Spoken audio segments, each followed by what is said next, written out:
Alright, so here we go. We're taking off the drone. As you can see, takeoff mode. It's a DJI Mavic Air 2. So we take off. This is a screen recording of what's on the phone on the controller here. So I'm going to go ahead and put the, I got to select some.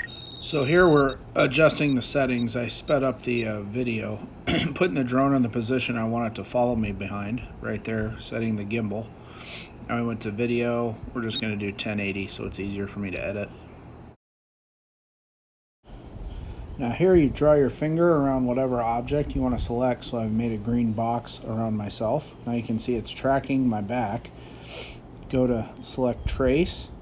That means it's going to follow, and hit the go button there. So now it's going to stay behind me. I'll push the record button. You can see on the right side of the screen there, and we're counting down. And here we go.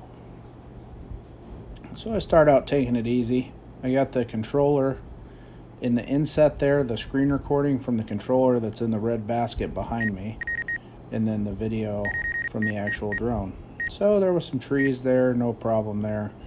Locked on. I just kind of take it kind of easy, cruising down the street. Okay, now we jumped ahead. We got some more trees coming up here, doing a little swerving. You can see on the screen there we're going about 7 miles an hour, which is not too bad. No problem with the trees. There's no sensors on the top, so it has to see everything coming forward. Okay, now we're going to skip ahead here in a second to some more obstacles. Just kind of cruising along. I did take it up to about 15 miles an hour, caught up. Sometimes it would have to slow down around a tree and then catch up to the position it started out in. In the inset picture, the striped lines is where it's overexposed for the white. The alert was on if you want to manually adjust the shutters. We're going to skip ahead now to some tricky spots. Alright, now you can hear the beeping. The beeps is the collision alert that comes from the controller. So now, we got a tree palm. I'm not going to hit that. Got to dive down. Trying to go back up. Nope, can't go back up. Back underneath and right back where it's supposed to be.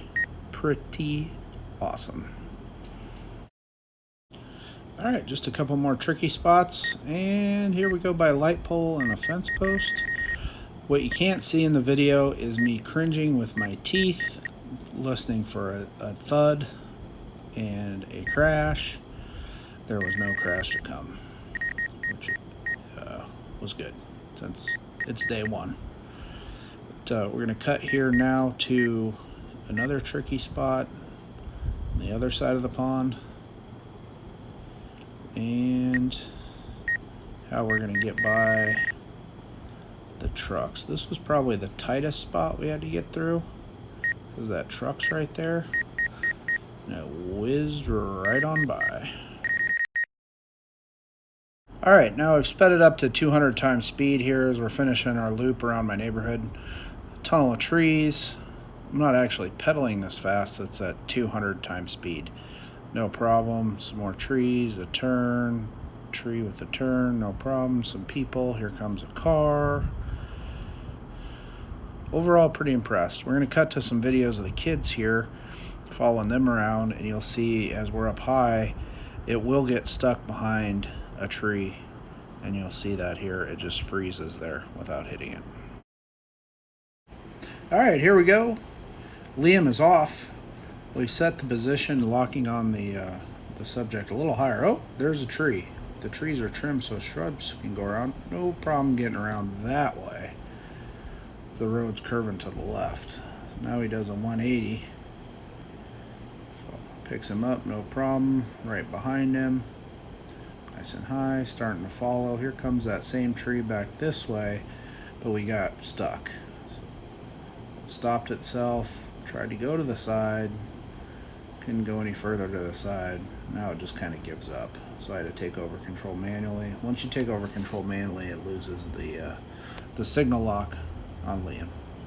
So overall, it works pretty good if you have kind of an idea of what, how high you need it to be. You don't want it to be too low so it hits a car or something, but if you go up too high, we tried, it won't lock on. The thing is awesome though. Gonna close out with a couple stills. Thing takes really good pictures. If I was some kind of a serious picture editor, I'm sure I can make these look even better. But look at this panorama. Gorgeous view over my house of the south side of Winter Garden.